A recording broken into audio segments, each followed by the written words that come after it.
Bueno, yo les voy a hablar de los elementos básicos que debe contener un planteamiento de un problema, que son enunciado, justificación y objetivo. También vamos a ver la importancia del planteamiento del problema y las características que componen al mismo. ¿Qué elementos debe contener el planteamiento del problema? Plantear el problema es afinar y estructurar formalmente la idea, desarrollando tres elementos básicos: enunciado, justificación y objetivos. El enunciado, donde de forma declarativa o interrogante se comunica lo que será investigado y delimita y especifica el problema. Justificación, la cual nos indica por qué debe hacerse la investigación. Objetivos, los cuales establecen qué pretende la investigación. El planteamiento del problema es la fase inicial en todo proceso investigador, y es además la más importante, porque determina y encausa todas las acciones que habrán que seguirse posteriormente. Un planteamiento mal delimitado hará engorrosas e interminables las búsquedas de datos e información para la resolución del mismo. Importancia del planteamiento del problema. Podemos deducir la importancia en 4 palabras claves: importancia, planear, claridad, problema. Importancia del planeamiento de la claridad de un problema específico. Características de un problema. Las características de un problema pueden ser resoluble, delimitado y relevante. Resoluble significa que el problema tiene una solución y puede llegar a una concisa. Delimitado. Para poder llevar a cabo un estudio hay que saber con precisión para dónde se extenderán sus conclusiones y cuáles factores serán tomados en consideración. Y por último, relevancia, que puede ser científica, humana y contemporánea. Científica es aporte de nuevos conocimientos. Humana, mejoramiento de la vida social.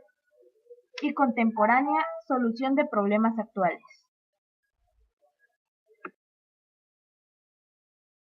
Criterios para el planteamiento del problema. Los criterios de acuerdo a Kellinger para plantear adecuadamente un problema de investigación son: el problema debe expresar una relación entre dos o más variables. El problema debe estar formulado claramente y sin ambigüedad como una pregunta. Por ejemplo, ¿qué efecto? ¿En qué condiciones? ¿Cuál es la probabilidad de que? ¿Cómo se relaciona con? Etcétera. Posibilidad de prueba empírica, es decir, poder observarse en la realidad. Esto significa que no puedes plantearte un problema que no se pueda observar o medir. Por ejemplo, estudiar el amor, el alma, lo sublime, tiene que ser observado de alguna manera para poder ser investigado. Como el concepto de la nada nunca se ha visto, pero se puede representar y definir con el cero. Tiene sus implicaciones y por ende se puede estudiar. Factores que delimitan una investigación. La delimitación de una investigación científica dentro del contexto de la elaboración de la tesis, monografías, trabajos de grado o trabajos de ascenso también fijan su alcance. La delimitación de la investigación en una tesis o monografía está determinada por muchos factores, entre los cuales influyen el área de conocimiento del investigador o investigadores, los recursos humanos, tecnológicos y económicos con los que se cuentan, y el banco de conocimientos que existen hasta ese momento. Pasos para realizar el planteamiento del problema. Plantear el problema de la investigación consiste básicamente en 3 momentos, a saber, son el conocimiento, descubrimiento y formulación. Esos momentos aparecerían de la siguiente manera: primero debo reconocer los hechos clasificados preliminarmente y delimitados según algún criterio válido, sobre todo el de la relevancia. En esta labor se ha debido encontrar algunas incoherencias, lagunas o cualquier otro detalle. Con esto podemos decir que hemos descubierto algún problema. Luego, tercer momento, se habrá formulado una pregunta muy concreta acerca de las cosas que explique la incertidumbre que tenemos. Esto es reducir el problema a su núcleo significativo. Una vez hecho todo esto, queda por supuesto el desarrollo del resto, es decir, darle respuesta al problema planteado.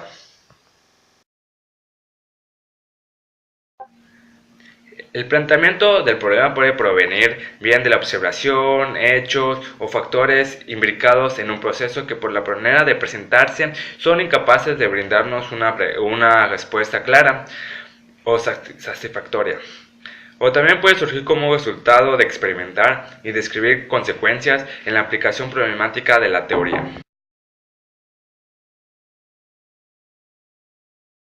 Para realizar el planteamiento del problema, primero tenemos que seguir estos pasos. Primero hay que poner el contexto donde pasa el hecho a investigar.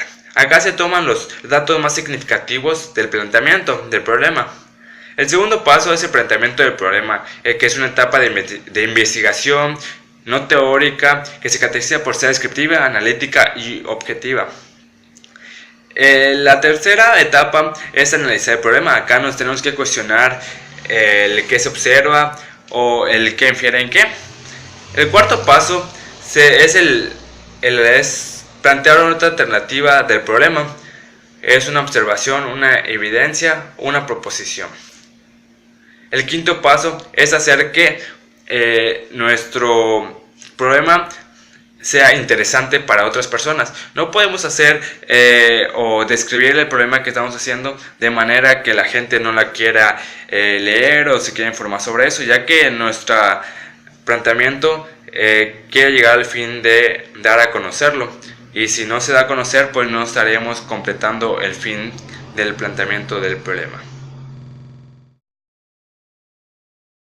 En conclusión, podemos decir que todas las inferencias nacidas de la observación objetiva emergen las larvas de los nuevos conocimientos que, soportados en pruebas y evidencias, posteriormente se capitalizaron en el banco del conocimiento humano, por decirlo así.